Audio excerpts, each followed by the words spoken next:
ꯃꯛꯇꯗ Panthoi Mangang mayambu taramna okjabagaloinana ikoknona khurumjari. Ngasi su mayamgidamakta yamna nungairaba Phunga Wari ama puduna lakjari. Wari asibu ibirakpana Yunisun laikura. Thabaton Misik mira kolta draba matam aduda mahakti mitlu kakla amata isinba yadana kapli. Mamay mamit ado birangtana pungtumtumli. Thabaton magini haibada phamungda masi amata lengba ngamdana yataduna leiriba mama adu khaktani leiriba. Magi mama leima yamna kanna naduna hauji leiri. Thabaton mathanda mahak tawpham khangde. Mahaki mama na asumna naduna leirakpa asi chayol amadi hele. Mathanda khanjay. Aigi imagi anaba asibu karamba matamda pharakani. Hey sor, aigi imagi maphamda nariba lainase amukta phanbiyuba. Imana asumna naduna leibase majoy begi thamoi se pungamte. Ai yamna ware. Kairo leikaigi minasu makhoigi mama machabu kaya nungside aduna kana amadana mating su panglade hanglapau hek hanglade. Ima icha anita wana lenjaba punsini masida. Hey sor, nang na amuk changing biriba asibu karino. Imabu naba amuk taphan biyuba. Amaramda ngasi nungthilda mahakna thangnaba khul adu tamna chatuna maiba saba tom chawbo mamagi anaba layengnaba haijari. Maduda maiba tom chawna asumna hairaki. Ibema, ngasi se nangi mama se lai khuramgadaba aruba amasu leiraba. Hore loibada pumamamlani. Hana ingonda haiduna leiraba thabangni. Ngasi aina tawdaba. Nangi sibu hayeng tawba yadawribra. Thabaton mamay mamito imak maksin tapna khumjay. Mama, aigi imado yamna kanna naduna lehawri. Ay sunungayti yengnanglibani. Adubo nangna hawsikta hairabani na karidi upayle. Makhoygidi ngahandagi haiduna leirabani. Thabaton makha haipam khangdre karibu makhatana haijarugani. Asumna oina hairi. Adu airabadi mama hayeng se ayuk nganna soidana balakpiro. Hoi hayeng oina ngantana laklaga yengba haibaduni. Soibiranu ko mama. Hoi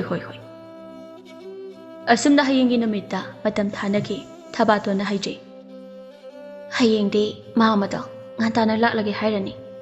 Ay de asuk thenglaba si phawba tumdri. Ay tumdrabadi yararoy. Asi haiduna Thabaton mamit anido isinduna tumba themkre. Mathangi ayukni. Thabaton makeup thole. Tasengna mahak tumsit phade ngantana hawgali. Ngantana hawgatuna iruja thokle aduga taibang sema mapu magi maphamda hailei katuna khurumjari. He taibang panugo sembiriba laining thaw. Namam oibi agi palem imagi maphamda anaba nangliba se phanbiyu. Lairabi namom aigidi palem ima mahak natana. Ngasi taibangda hanna yengbada kanasu leite. Imagi anaba sibo amukta phanbiyu. Masigi matungda chakhumda changduna mamana chanaba haiduna mairen khara samput phutbirami. Magi mama leima phamungda hipli. Nungthilsu numidangsu tumduna adum leirabani mahak. Thabatona samput phutba loyaduna madubu tengkot macha amada haptuna mamagi manakta pusilei. Thariba kangkhal adu yepkhatuna phamungduda phamthai.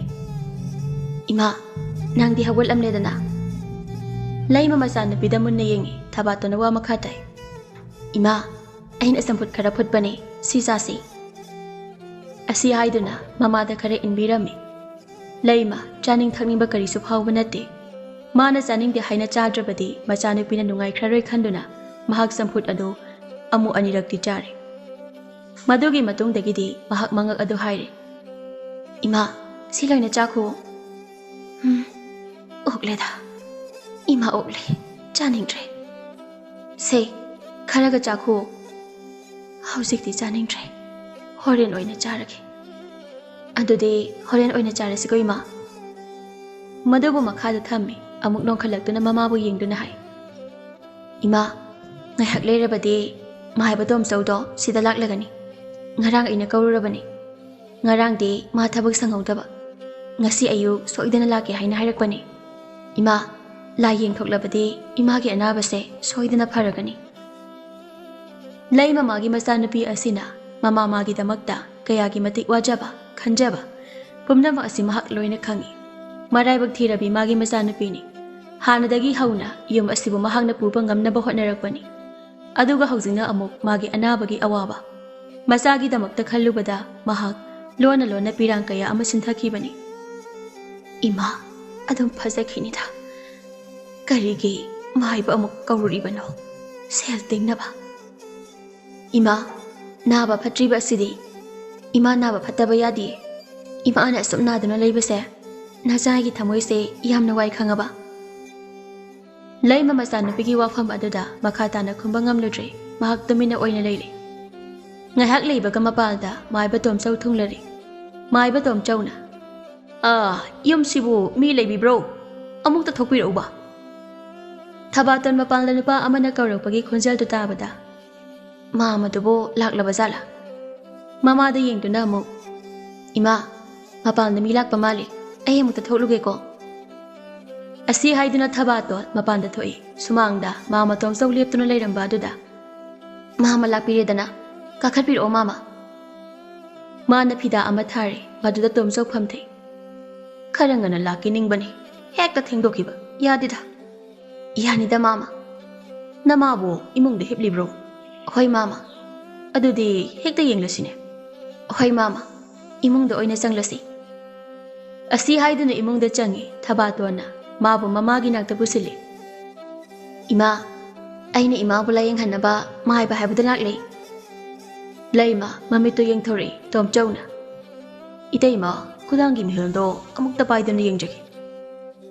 Asi haiduna laimagi kudangi mihuldo paiduna yengi ngahak kupthana yengi aduga. Karisu laiba anhaba natida. Khayom ama lakpada irai heklaina phanida.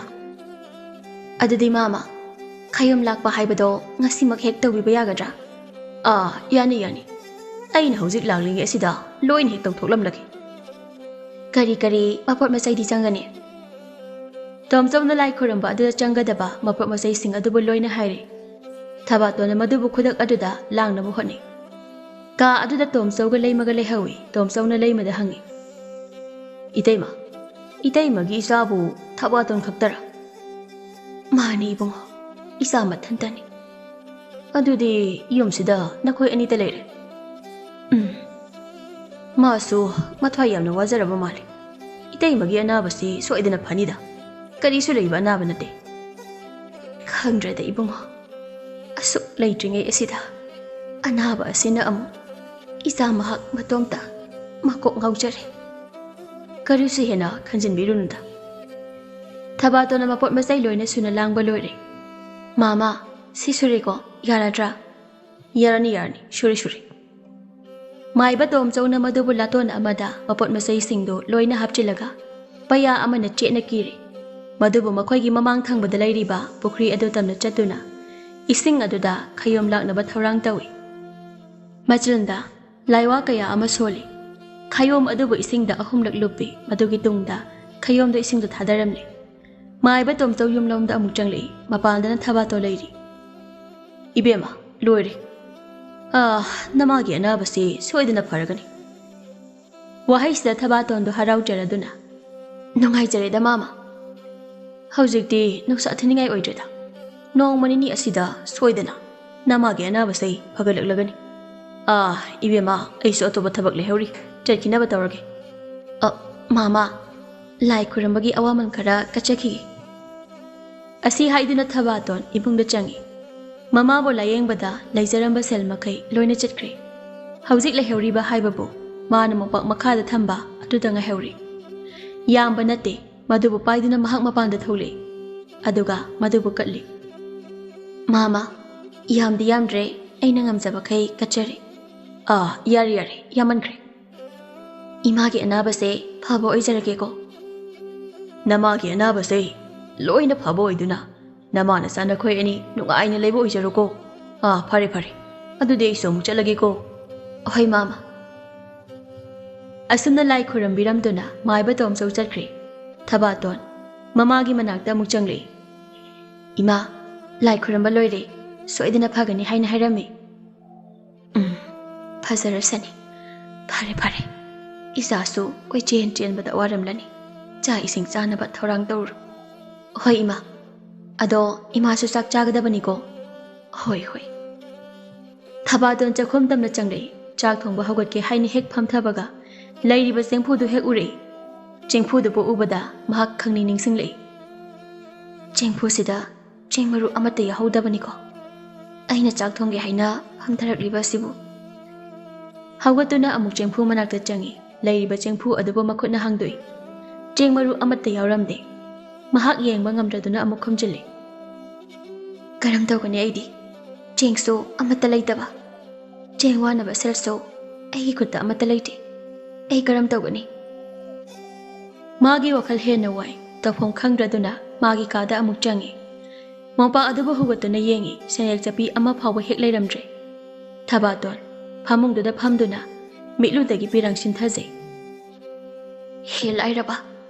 Nangna igi punsibu asi yauna wahalabako. Hauzik aina tawgadaba asibu karino. Asi yauna asamna wahanduna thamgadabagi mahutta ima ichani bo hatokpiro. Asi haiduna mahak hi kapjai.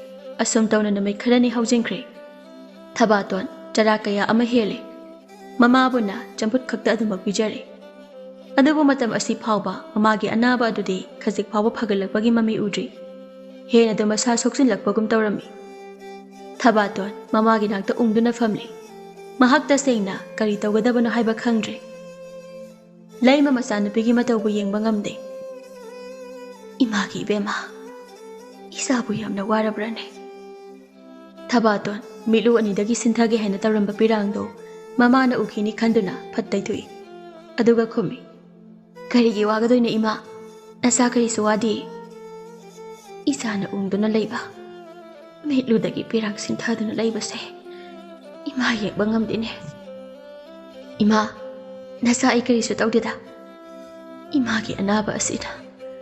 Nongmagi asum henjilakba asida. Imadi nungsa yamna thirene. Ima kari su tawri. Imagi anaba se soidana phagani. Nangbo nahalai kuram kiba aduda. Soidana pharani haina haikiba daine. Mathangida phazarasani ima bo layengbadi lepa yade. Khangdre asamna wana leidawbagi saruk ima se kok hek sikrabadi phagadabani ko. Mamagi wahay asida Thabaton miludagi pirang sinthaduna. Ima karino ima na haribo aphamdabo. Nacha ibo karisu nungsidrabo ima. Ima ki pema. Ima matungdadi adumna kak haibigano. Ima yaudana nacha imikup amate himba ngamjaro ima. Mama masa anido kaminari. Ahingi thenglaba matam asida Thabaton uiron tumthari. Ngasidi ikhang khangaudana manglal amakak mahak manglei. Manglan adudani makokta phi angauba amana kuppa masaklot panapi amana mabu kauri. Thabaton nang aibu jingnagano. Aigi nakta lao. Nang aigi tungda inaro. Thabaton na ingangakna. Nang bukanano. Saglotpi nang bukanano. Nupido karisu khumde Thabaton na mafam adugi akoybada amuk yenglui. Mana leptuna leiramliba mafam ado chingi mafam amane. Chingnungni. Maikai marimak awangba una koishili mahak mathanta akiba kaya amasu phawri mathanta haiji. Aina lepliba. Aina leiriba mafam asibo kadaidano. Ai wakhal tadre. Aduga ina uriba. Masaklotba napi asina kana. Mangda chatliba napi aduda yengi mahak chatpadi chatte makokta phi khombi napidu mamai amu leithoroktuna amu hairi. Thabaton aigi tungda nang inaro. Nang kanano haiba ay masakhangde. Ay nangi matungda inarak pangamloy. Nangi imana phamungdagi hawgat pakangkhat pangamdana. Naaduna leiriba adubo phanaba. Sidayay nadayay adugi leifam. Ay na nanggonda takani. Madubo nang naphanglabadi soidana nangi imagi anabado phagani. Thabaton napi asina handak hairamlibo afam asiba tabada mahak khale. Kari aigi imagi anababu phanaba sidayay nadayay pige haiba. Magi mamana naduna leirakliba ase namit masing phana yamsilagli. Laitin kaya khuramlabasu phaba kauba leitre. Saglot pinupi aduna hairiba wafam adubu taruraga sida yai nada yai adubu mahak hena pamlagli. Pambagi mayai na mahak saglot pinupi dugi matungda inaduna chali. Saglot pinupi adusu adum chali wa amatangang Thabaton sumagi matungda inaduna adumag chali. Akoy ba aduda amuk su kuyeng yengi mapam do isong songi masada phawri ba akiba kaya adubu thadok tu na mahak sida yai nada yai adu tabu phanglabadi haina chalami. Asum satpa asina saglot pinupi do chap lepkre. Mana lepkhiba aduda Thabaton do chap lepi.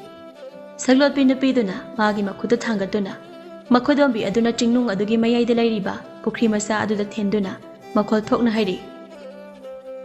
Masida lairiba pukri gi ising ase asamba ising ama natte.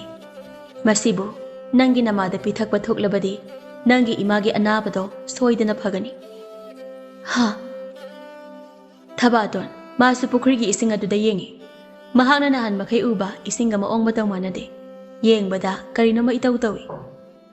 Masibo imada pithak labadi. Imagi anabado soidana naba phagani haiba. Masibo ina imada soidana pithakani. Hanna amuk yeng thok lubada ngayhaki mamangda magi mitmangda leplamba saglot panupido leiramdre. Mahak leiramdaba du Thabaton magi masadu ingangai. Koyeng yengduna. Kadamda chakre. Hausikta sida leptuna leiramana pido kadamda chakre. Koyeng yengi adubu mahakti leiba udre. Ikhang khangaudana hek yeng thoklubada magi nakal aduda chaurap tauba mahu puba lin amana marai du phi kamduna changsilaklibado hek uri. Lin adubu ubada Thabaton pakhatpana loire. Makhol thokna amuktang makhol hauna mahak lawi. Masiga hek thangnaba mikupta Thabaton manglamba magi manglandu kaiduna mikap khangthok thokli phok hawgali. Aduga mahak mamaiduda nanthaduna. Kari mangno, aina husik mangkiba adubo. Saglot pe napi aduna kana. Mana ibu pusinduna chingnung aduda changba. Mana haiba adubo. Maduda lairiba pukri aduda yawba isingdo. Sida yai nada yai ni haiba. Maduba thaklabadi imagi anabasi soidana phagani haiba. Ai mafam aduda chattaba yadre. Masi taibang semba mapu mahakna. Aingonda pibiba mangtak soidana oigani. Imagi anabasi phanaba ai soidana chalaki. Thabaton manglal aduda mahakna chakhiba mafam aduda hayengi numita chatlage haina chap yungna khankre. Mathangi ayukni Thabaton ayuk ngatana hawatuna mahakna nungtigi tawba thabak sing adubu thuna tawri. Madu singdo loreduna chakhomda changduna mamana chanaba haiduna champut khara amuk phutpirami. Chakhomda phamna mahak wakhan khali. Champut asima imada pijaram lagi. Aduga ita takhelega thaba amat chatluge haina hairam laga. Punna si paiduna ai mamang sing asida chatlagi. Ngarang aina mangda ukiba pukri adubo ai thiragi. Ima pa phanaba honadaba ai yade. Asumna khaladuna champut phutpa loreduna maduba tengkot macha amada tongana haptuna mamagi nakta pusilei. Mamada champut adubo inbirami matang asida Thabatona mamada yengduna. Ima, ai singasi ita takhelega thaba ama chatluga dabalaye. Ngarang laktuna amukta chaminaruse haina hairambane. Aina diyadabane. Aduda masu aiga natrabadi chatminaba talle haina kanna haiduna leiraba. Mina adu kanna hairabadi. Ngayhak hek chatminarodana. Ima, nang phajana dum leiramuko adudi.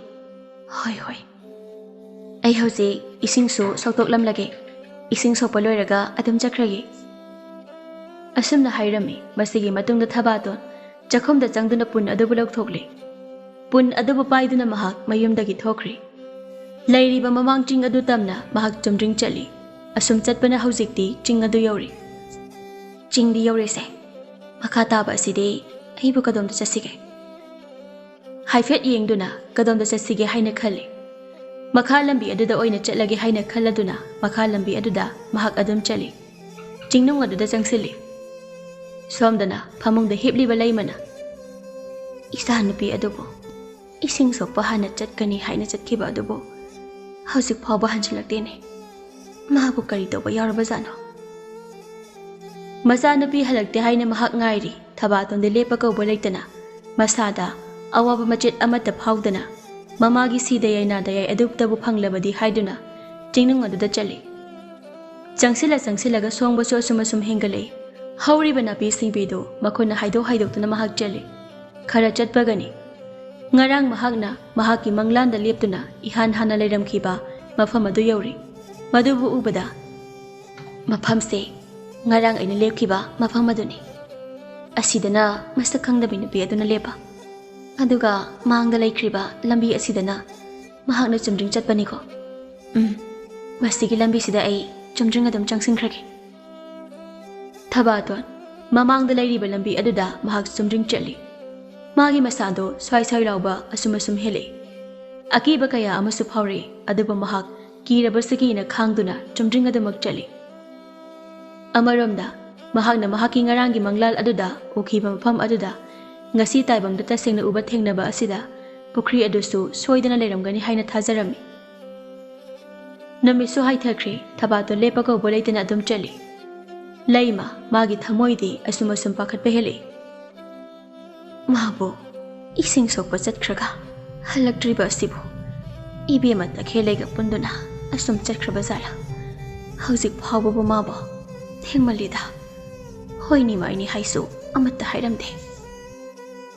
Thabaton jingnung aduda asum changsinbana mana mamangda ukhiba pukhri masa adubo he uri madubu ubada mahak haraubana loire.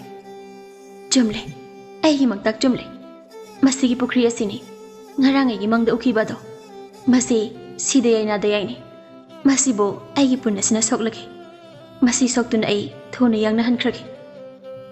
Harauba amaga loinana mahak makhongdu thangduna hek changsilli. Matamsida soro lauba khonjel ama mahak hek tari. Hanna yenglubada magi nakangda chaurap tawba lin ama maraidu phi kamduna changsilaklibado hek urami. Madubu ubada Thabaton makhol thokna lawi. Lindu lepa laitana mahak tamna changsilai. Hek yengbada mabu chiklagi haibagi mawongni. Thabaton magi masado akiba pakhatpa kaya ama phawri. Makhongdo maningda halli. Lin ado jara changsilai. Chiklagi haibagi maongni. Thabaton makhol thokna lawi tanja asta kadomdagino khanghaudana yongmu achauba ama Thabaton gi mamangda phan chongthori. Aduga changsilagliba lin adobo makhuna ta paiduna maya launa kathokduna maya manungda hokchinkirami lin adobo charami. Thabaton de yongmu adobo ubada amuka hena kikre. Magi masado thara hengni. Yongmu do mamai leithorokduna matungda leptuna lairiba nupi aduda munna yengi. Thabaton mamai satluk thaki. Yongmu duna Thabaton gi makhudang aduda tapai aduna tarakpa aduda Thabaton khangpri he khangi. Makhol thokna hai. Aigi khose thado. Karigino. Aigi khose pariba. Se sasa thado. Yongmu adude taibang mirol makti thoktabanina hoini maini kariso haidana. Mana pairiba khudangdo hena chena paiduna chingduna purami. Thabaton pakhatpa amaga loinana makhol thokna lawi. Thado. Aibu thado. Se aibu thado. Hai hing chaba. Karigino nangna aibu phariba. Se thado. Kana leibage. Aibu humta kanbiyo. Kana leibage. Adabu chingnung asidadi taibang mi kana su leiba nate. Thabaton mana adumna kana laujaba tarabasu mabu kanbinaba mi kana su leitre. Yongmu aduna Thabaton bu mafam amada singsili awangba una marang kaina hauba mafam amakhakni. Ukha amada napi adabu Yongmuna uri amana chiena yetuna thami. Thabatona thado aibu thado karigino aibu pulliba aibu thado aibu phamsida leiba gamloi aibu thado. Yongmu do matai amada phamduna lei magi thokpa dawi. Thabaton yongmu adubu kibasu phawi adubu magi thamoidi yamna wajare. Mahak pena kapche. Namisu ta singkre pumamamba haibudu oikre. Mahak tawpham khangde mahak karisu upai leitre. Mangtak adugi matung inna mafam asida sida yainada yai thiba lakpra haibabu magi punsi oina mangladra haina mahaki thamoidu mipaijare. Somdana leima magi masadu hena nungsa thire mahak mathai wabana loire. Namiti pungta tasingkre. Aduga hauzik phawba mahakna yumda hanjilaktriba asibu karigino. Yumda mama anabi ay ama lehawi haiba asibu mahak kawba zala. Imagi bema nangsi wakal yawmantida ko. Nadaroiga chutney haina chutkraga. Nangbu kaidawrabage. Imadi pakhat panaloirene. Imana koi chen duna. Isabut higadaba aduso. Nama aidi hamung asidagi. Masi amatta hawbaleng bangamte. Imana karamna isabut thirasike. Magi thamoy waba asumasum hele. Machabu halakpa mahak kaurang nangai. Adubu magi machanupidi ahing adumak halakidre. Laima ahing aduma tomdana machanupi na halakpa ngaijabani. Hauzikti mahak kaple. Imagi ibema. Isabu kari kudong tiba nang labagine. Imagi tamoy na itadrene. Imagi ibema. Nang yumda halagloba. Thabaton mikap thole. Mikap tholang tuna mamit pang thoglubada umang adui. Mahaki thamoy waba amu hele. Akoy ba aduda mabu phaduna thamba yongmu adumadi ude. Mapukning da haijay. Madugi yongmu do laybadi ude se. Karigino. Mana ibu phaduna asumna thambiriba. Ay ese taibang mini haiba mahang nakhangdaba zala. Koyeng amuk yengi. Mahak laitringay da ay chentha hobadi yarabane. Adubu uri asina. Uzaw asida aygi isa pumba. Chena kiduna thamkiba asina ay machi amata leng mangamdre. Magi makhutagi ay karam tawna nanthokani.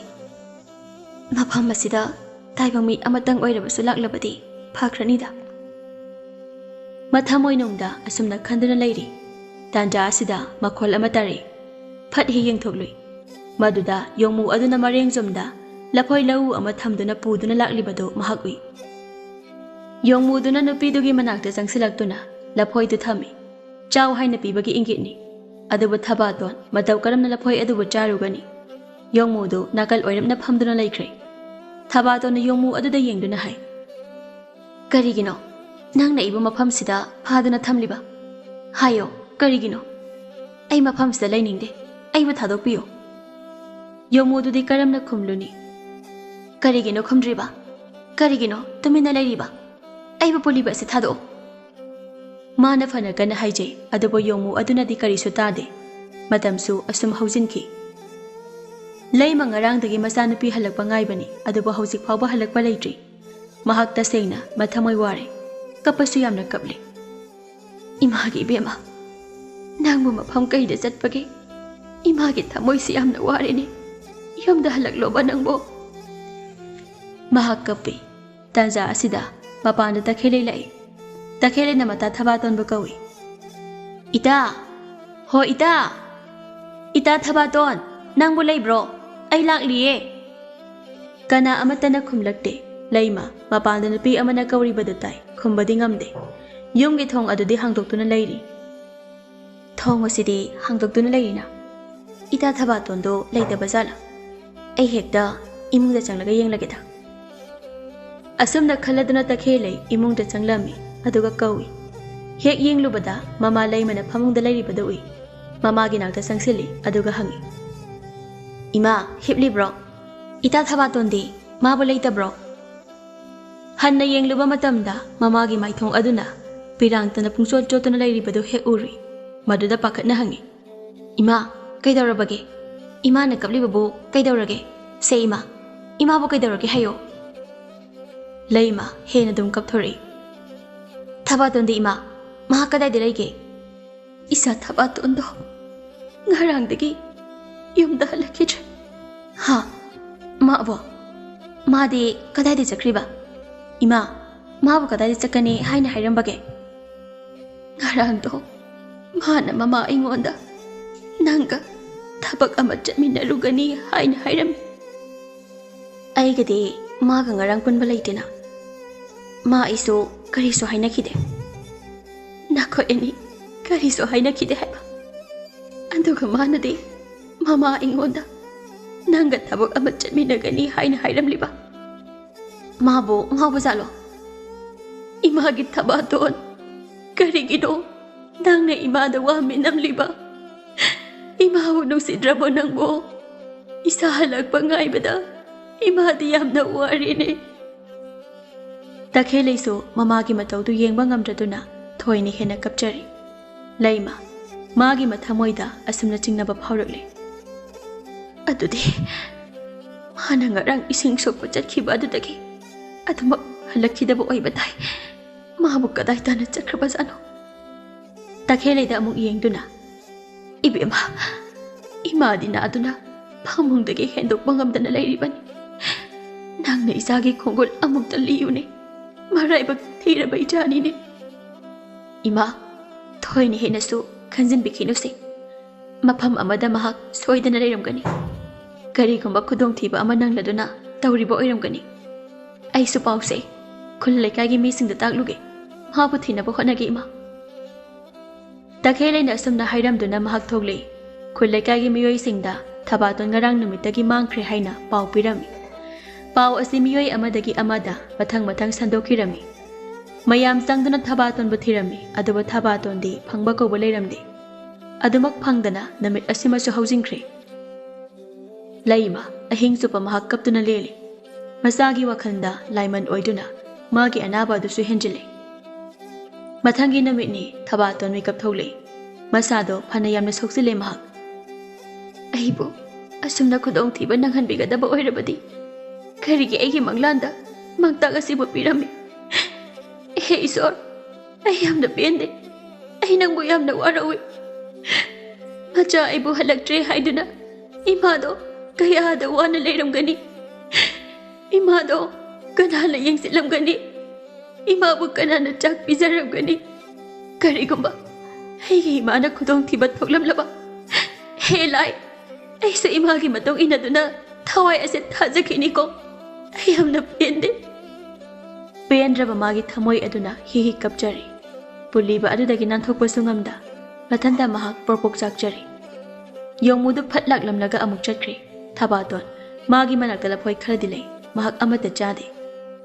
ꯑꯁꯨꯝ ꯇꯧꯅ ꯊꯕꯥꯇꯣꯟ ꯏꯁꯣꯔ ꯃꯍꯥꯛꯅ ꯆꯥꯟꯕꯤꯗꯨꯅ ꯃꯍꯥꯛꯅ ꯂꯩꯔꯤꯕ ꯃꯐꯝ ꯑꯗꯣꯝꯗ ꯁꯗꯥꯟꯕ ꯅꯨꯄꯥ ꯑꯃ ꯍꯦꯛ ꯂꯥꯛꯂꯔꯤ. ꯃꯥꯟꯖ ꯃꯈꯨꯠꯇ ꯄꯥꯏꯔꯤꯕ ꯂꯤꯔꯨꯡ ꯇꯦꯜ ꯑꯗꯨ ꯆꯦꯠꯅ ꯄꯥꯏ. ꯃꯈ꯭ꯋꯥꯡꯗꯣ ꯍꯥꯏꯐꯦꯠ ꯅꯣꯟꯊꯗꯨꯅ ꯇꯦꯟꯆꯩꯗꯨ ꯃꯄꯥ ꯇꯝꯗꯨꯅ ꯌꯥꯔꯧ ꯁꯥꯕꯨ ꯃꯍꯥꯛ ꯊꯤꯔꯤ. ꯌꯥꯔꯧ ꯃꯥꯒꯤ ꯈꯣꯡꯒꯨꯜ ꯑꯁꯨꯝ ꯂꯤꯔꯛꯏ. ꯃꯊꯟꯇꯁꯨ ꯍꯥꯏꯖꯩ. ꯉꯔꯥꯡ ꯀꯧꯕ ꯅꯣꯡꯖꯥꯗꯒꯤ ꯄꯥꯈꯪ ꯑꯩꯅ ꯌꯥꯔꯧ ꯁꯥꯒꯤ ꯈꯣꯡꯒꯨꯟꯕ ꯂꯤꯔꯛꯄꯕꯨ ꯉꯁꯤ ꯀꯧꯕ ꯅꯣꯡꯖꯥ ꯐꯥꯎ ꯌꯥꯔꯧ ꯁꯥ ꯑꯃꯠꯇ ꯍꯥꯠꯄ ꯉꯝꯗꯕ. ꯉꯔꯥꯡꯗꯤ ꯌꯥꯔꯧ ꯁꯥ ꯑꯃꯕꯨ ꯊꯦꯡꯅꯩ. ꯑꯩꯅ ꯍꯥꯠꯄ ꯉꯝꯍꯧꯗꯕꯅꯤ. ꯉꯁꯤꯗꯤ ꯑꯃꯠꯇꯕꯨ ꯊꯦꯡꯅꯗꯦ. ꯑꯩꯅ ꯁꯥ ꯇꯥꯟꯕ ꯆꯪꯂꯤꯕ ꯃꯐꯝ ꯑꯁꯤꯕꯨ ꯌꯥꯔꯧ ꯁꯥ ꯑꯃꯠꯇ ꯂꯩꯇꯕ ꯃꯐꯝ ꯑꯣꯏꯗꯧꯔꯤꯕ꯭ꯔꯥ? ꯑꯩꯕꯨ ꯑꯇꯣꯞꯄ ꯃꯥꯏꯀꯩꯗ ꯆꯠꯄꯅ ꯐꯗꯧꯔꯤꯕ꯭ꯔꯥ? ꯇꯦꯟꯖꯩꯗꯨ ꯄꯥꯏꯗꯨꯅ ꯀꯣꯌꯦꯡ ꯌꯦꯡꯂꯛꯏ. ꯃꯍꯥꯛ ꯃꯈꯣꯡ ꯊꯥꯡꯕꯗꯤ ꯂꯦꯞꯇꯦ. ꯃꯥꯟꯖ ꯏꯈꯪ ꯍꯦꯛ ꯈꯪꯍꯧꯗꯅ ꯅꯨꯄꯤ ꯑꯃꯅ ꯀꯞꯄꯒꯤ ꯈꯣꯟꯖꯦꯜ ꯑꯃ ꯈꯪꯇꯥ ꯇꯥꯔꯛꯏ. ꯃꯗꯨꯗ ꯊꯥꯡꯂꯝꯕ ꯃꯥꯒꯤ ꯈꯣꯡꯊꯥꯡꯗꯨ ꯆꯞ ꯍꯦꯛ ꯂꯦꯞꯄꯤ. ꯃꯃꯥꯏꯗꯨ ꯑꯣꯟꯊꯣꯛꯇꯨꯅ, ꯀꯅꯥꯅꯣ? ꯃꯐꯝꯁꯤꯗ ꯂꯩꯔꯤꯕ ꯅꯨꯄꯤ ꯑꯁꯤ ꯀꯅꯥꯅꯣ? ꯎꯃꯪ ꯑꯁꯤꯗ ꯂꯩꯕ ꯂꯥꯏꯔꯦꯝꯕꯤ ꯁꯣꯏꯗꯅ ꯑꯣꯏꯒꯅꯤ. ꯑꯩꯒꯤ ꯏꯁꯥꯗ ꯍꯥꯃꯨꯛ ꯌꯥꯏꯉꯪ ꯌꯥꯎꯔꯤ. ꯂꯥꯏꯔꯦꯝꯕꯤ, ꯅꯪꯅ ꯑꯩꯉꯣꯟꯗ ꯀꯔꯤꯁꯨ ꯇꯧꯕ ꯉꯝꯂꯣꯏ. ꯑꯩ ꯃꯐꯝꯁꯤꯗꯒꯤ ꯊꯨꯅ ꯆꯠꯈꯤꯗꯕ ꯌꯥꯗꯦ. ꯆꯠꯀꯦ ꯍꯥꯏꯅ ꯍꯦꯛ ꯇꯧꯕꯒ ꯇꯥꯔꯝꯕ ꯀꯞꯄꯒꯤ ꯈꯣꯟꯖꯦꯜꯗꯨ ꯍꯦꯟꯅ ꯍꯧꯅ ꯇꯥꯔꯛꯏ. ꯈꯣꯟꯖꯦꯜꯁꯤꯗꯤ ꯇꯥꯏꯕꯪ ꯃꯤ ꯑꯃꯅ ꯀꯞꯄꯒꯤ ꯈꯣꯟꯖꯦꯜꯒ ꯆꯞ ꯃꯥꯟꯅꯈ꯭ꯔꯦꯗ. ꯅꯠꯇꯦ, ꯃꯁꯤꯕꯨ ꯇꯥꯏꯕꯪ ꯃꯤ ꯑꯣꯏꯔꯕ ꯖꯥꯠꯂꯥ? ꯈꯣꯟꯖꯦꯜꯁꯤ ꯅꯨꯄꯤꯒꯤꯅꯤ. ꯑꯁꯨꯛ ꯁꯨꯛꯂꯕ ꯆꯤꯡꯅꯨꯡ ꯑꯁꯤꯗ ꯀꯗꯣꯝꯗꯒꯤ ꯅꯨꯄꯤꯅꯣ? ꯂꯩꯐꯝ ꯆꯨꯝꯗꯦꯗ. ꯀꯞꯄꯒꯤ ꯈꯣꯟꯖꯦꯜ ꯑꯗꯨꯅ ꯍꯦꯟꯅ ꯑꯗꯨꯝ ꯇꯥꯔꯛꯄ ꯑꯗꯨꯗ ꯃꯥꯟꯖ ꯃꯥꯒꯤ ꯊꯃꯣꯏꯗ ꯀꯞꯂꯤꯕ ꯃꯤꯁꯛ ꯑꯁꯤ ꯀꯅꯥꯅꯣ ꯍꯥꯏꯅ ꯈꯪꯅꯤꯡꯕ ꯐꯥꯎꯔꯛꯂꯤ. ꯂꯥꯏ ꯑꯣꯏꯔꯦ ꯐꯔꯦ, ꯃꯤ ꯑꯣꯏꯔꯦ ꯐꯔꯦ, ꯑꯩ ꯍꯦꯛꯇ ꯌꯦꯡꯂꯨꯔꯒꯦ. ꯑꯁꯨꯝꯅ ꯈꯟꯗꯨꯅ ꯃꯈꯨꯠꯇ ꯄꯥꯏꯔꯤꯕ ꯇꯦꯟ ꯑꯗꯨ ꯍꯦꯟꯅ ꯆꯦꯠꯅ パイꯗꯨꯅ ꯇꯥꯔꯤꯕ ꯈꯣꯟꯖꯦꯜ ꯑꯗꯨꯒꯤ ꯃꯥꯏꯀꯩꯗ ꯃꯍꯥꯛ ꯇꯝꯅ ꯆꯪꯁꯤꯜꯂꯤ. ꯎꯖꯥꯎ ꯑꯃꯗ ꯎꯔꯤ ꯑꯃꯅ ꯄꯨꯟꯗꯨꯅ ꯂꯩꯔꯤꯕꯗꯨ ꯃꯍꯥꯛ ꯎꯏ. ꯃꯗꯨꯗ ꯌꯦꯡꯗꯨꯅ ꯃꯍꯥꯛ ꯆꯪꯁꯤꯜꯂꯤ. ꯅꯨꯄꯤ ꯑꯃ ꯄꯨꯟꯗꯨꯅ ꯂꯩꯔꯤꯕꯗꯨ ꯃꯍꯥꯛ ꯎꯔꯛꯏ. ꯏꯉꯛꯉꯛꯅ, ꯅꯪ ꯀꯅꯥꯅꯣ? ꯍꯥꯏꯌꯣ, ꯅꯪ ꯀꯅꯥꯅꯣ? ꯊꯕꯥꯇꯣꯟ ꯍꯤ ꯀꯞꯂꯝꯃꯤ. ꯇꯥꯏꯕꯪꯃꯩꯒꯤ ꯈꯣꯟꯖꯦꯜ ꯑꯃ ꯇꯥꯔꯛꯄ ꯑꯗꯨꯗ ꯀꯞꯂꯝꯕ ꯑꯗꯨ ꯇꯣꯛꯇꯨꯅ ꯃꯃꯥꯏ ꯁꯠ ꯂꯩꯊꯣꯛꯏ. ꯅꯨꯄꯥ ꯑꯃ ꯂꯦꯞꯇꯨꯅ ꯂꯩꯔꯝꯂꯤꯕꯗꯨ ꯍꯦꯛ ꯎꯔꯨꯏ. ꯅꯨꯄꯥꯁꯤ ꯃꯍꯥꯛꯅ ꯃꯁꯛ ꯈꯪꯕ ꯃꯤꯅꯤ. ꯃꯥꯟꯖ ꯅꯨꯄꯤꯗꯨꯒꯤ ꯃꯁꯛꯇꯨ ꯎꯕꯗ ꯃꯆꯤꯟꯗꯒꯤ ꯍꯥꯏꯗꯣꯛꯈꯤ. ꯊꯕꯥꯇꯣꯟ, ꯅꯪꯗꯤ ꯃꯐꯝ ꯑꯁꯤꯗ ꯃꯇꯧ ꯀꯔꯝꯅ? ꯃꯥꯟꯖ, ꯑꯩꯒꯤ ꯊꯋꯥꯏꯕꯨ ꯑꯃꯨꯛꯇ ꯀꯟꯕꯤꯌꯣ. ꯄꯨꯜꯂꯤꯕꯁꯦ ꯑꯃꯨꯛꯇ ꯂꯧꯊꯣꯛꯄꯤꯌꯣ. ꯃꯥꯟꯖ ꯆꯪꯁꯤꯜꯂꯤ. ꯃꯈ꯭ꯋꯥꯡꯗ ꯌꯦꯞꯂꯤꯕ ꯊꯥꯡꯗꯨ ꯂꯧꯊꯣꯛꯇꯨꯅ ꯄꯨꯜꯂꯤꯕ ꯎꯔꯤꯁꯤꯡꯗꯨ ꯀꯛꯊꯠꯂꯤ. ꯍꯥꯏꯌꯣ, ꯃꯐꯝꯁꯤꯗ ꯅꯪꯗꯤ ꯃꯇꯧ ꯀꯔꯝꯅ? ꯃꯥꯟꯖ, ꯑꯩꯒꯤ ꯏꯃꯥꯗꯣ ꯌꯥꯝꯅ ꯀꯟꯅ ꯅꯥꯗꯨꯅ ꯂꯩꯔꯤ. Nahan nongma ama aigi manglanda image anaba adu phanaba mangtak ama piram. Mangtak adugi matung ina aina mafam asida lakhibani. Adubu tamanja mafam asida leiba achauba yongmu amana aibu phaduna uri asina asumna punduna thamki. Se hojikti karisu tawri ai leiribasidi yongmudu lakjingai ekhoi ani mafam sidagi yamna thuna chalhawrsi. Hoi haiduna makhoi ani hawgali khara chatpa hawi Thabaton laimai makhada mahakna purakiba safu aduna machet machet tana kaiduna leiribadu he uri maduda mahak chap lepi. Thabaton kaidorage lao chalasi. Tamanja sida pukri macha amali pukri dugi ising adubo imada pithaklabadi ai image anabado soidana phagani hai. Chafu asida ising do soke haina purakpani adubu chafu asidi kaikre. Ising sokpa haiba Thabaton aigida tumba yauri masida oina sokrasi pukri haidubo kadomda lege. Thabaton na makhut thenduna asomda leibani adudi lao. Makhoi ani pukri aduna leiba mafam adu tamna chali lairiba pukri du uri ai sopirak lagi. Manjana tumba aduda ising adubo sokli madubo puduna makhoi ani chinung adudagi thoglagli. Makhoi ani mamsilakpa matam adawaida makhoi gi khul adu yauri. Thabaton du ubada khul laikai adugi miyoi singdo koilang langnarami aduga amuk tumin tumina leinakhirami magi mayumda loina changnakhi. Manjana Thabaton mu mayum phabu thilei mayum yauraduna. Tamanja nangna nachal oibi aigi thawai bukan bibase karina laman singadabano haiba nachaldi khangjadre. Karigi lamanu sibo ngayak phamkhise yarani ai sungarang dege yumda hanjinri ai su chatkrage se tumba sila horo. Asi haiduna tumba do Thabaton da piram laga mahak jatkhri. Thabaton tumba do paiduna imungda changli madubu mafam chana thamlaraduna mamagi nakta amuk changli. Ima haina kawi laima mami satpang thori masanapi Thabatona magi memangda leptuna leiramba aduda mahak mamitagi mapi sinthaduna kapchari. Imagi bema nangbu mafam kahida chalubage isagi saktambu udana leibada nama aigi thamoina kayang wai masi karigi nangna khangde. Ima mamagi nakta changsili mama macha ani do lengkon aduna kamine. Hayo nangbu kadai da leirubage. Thabatona mamagi mafamda mahaki manglangi mangtak adubo haire. Madugi tungda mahakna singda chatuna thiba maduda yongmu achauba amana mahaku phajinduna thamkhiba. Laikai aduda leiba nupa mahanjana magi thawai bukan birakhiba pumnamak asibu mamagi mafamda loina tamlami. Imada mayek seina haiba yadabro karigino imada wa lotliba imada wa minamliba. Ima mangtak oibasida amuk haidokluraga mayai chamkhigadra khanduna nachana imada haijadabani masigidamak ima nachai pangakpiyuko. Isagi saktambu uba phanglaroidra haiduna imadi kayada wazalure. Ima haujikti nachaina mangtak taklamba ising adubu solaklabani madubu thaklabadi ima nang soidana naba pharadabani. Mama macha anido kapa phari Thabatona imungi thabak khara loisali thongningai ching amata leitabana namidang adu machara hinba tare chak thongdre maha. Thabatona tumba adubu paiduna mamagi nakta changlei aduga hai. Ima se sigi sida yaina da yase thaksi laimasu harau na hoi haiduna sida yaina da ya adubu thaklammi ahing aduma phajana tumle mathangi ayukni laima ayu hagolakpa aduda masadu khara nungaiduna leiramle. Masado lengthok lengsing ngamle masana pibo kauduna hai. Bema isana sida yaina da yai pithakpadagi imhagi anabase pharene tu ima ahogot paga ngamle. Thabaton mamagi mataudu ubada thoini hen haraujari mahak nokje. Bema ima naba phare. Thabaton haraumanduna mamitagi pirang phawbu sinthare mahakna haije. Ima lairba ima ichagini haiduna taibang kana ama leitrabasu taibang panbabu sembiriba mapu mahakti ima isagi damakta leiko. Asumna nong ninigi matongdadi Sida yai nada yai adugi matengna lei mamana naramba ado napa pungpha phare asumna tawrabada mama maza ani do harau nungai na lekhirami